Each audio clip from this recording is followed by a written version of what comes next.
না ভাইয়া, আমি শাকিব খান কেন আমাকে বকবে? আমি কি ওনার বাচ্চা নাকি? ডিরেক্টর ওকে নাই? ডিরেক্টরের কাছে বকা খেয়েছি। ওনার আমার মাঝে মাঝে খুনসুটি হয়। ফাইনালি আমার মেগাস্টার শাকিব খানের সাথে কাজ হয়ে গেল। সাথে আছে তানজিয়া জামান, মিথিলা আপু। আর মিথিলা আপুর মেকআপটা আমি করেছি। এত সুন্দর মেকআপটা আমি রকস্টারের মেকআপ আর্টিস্ট হিসাবে কাজ করার সুযোগ হয়েছিল আমার। সবাই আমার পাশে থাকবেন, আমার জন্য দোয়া করবেন।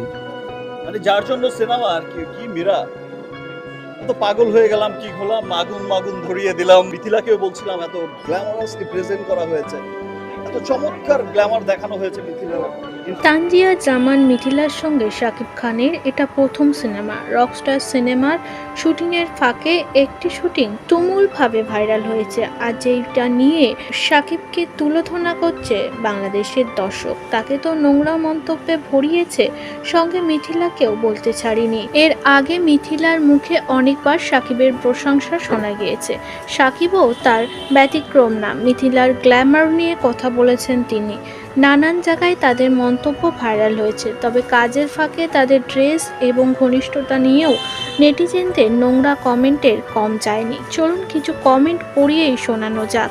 এই মুভির নাম তো নোংরা মুভি রাখা যায়, এমনটাও মন্তব্য করেছে নেটিজেন। শাকিবের ব্যাড ইমেজ সোশ্যাল মিডিয়াতে ভর্তি। তিনি সুপারস্টার হলেও তার যে ক্যারেক্টার নিয়ে সর্বদাই ট্রোল হতে হয় তার প্রমাণ এতেই মেলে। শাকিবকে এবার উদ্দেশ্য করে এক নেটিজেন লিখেছেন, বাবার দরবারে গেছে, বাবা খালি হাতে ফেরাবেন না। কারোর মন্তব্য দেখে মনে হচ্ছে দুজনেই রিয়েল মুডে আছে এবং বেশ চাওয়া হয়ে গেছে ভেতর থেকে, কিন্তু কিছু করতে পারছে না সবার সামনে আর ক্যামেরার সামনে।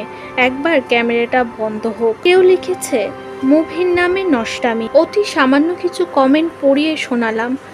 এই ভিডিওর কমেন্ট সেকশন খুললে যেন নিন্দার ঝড় বইয়ে দিয়েছে শাকিব ও মিথিলাকে নিয়ে।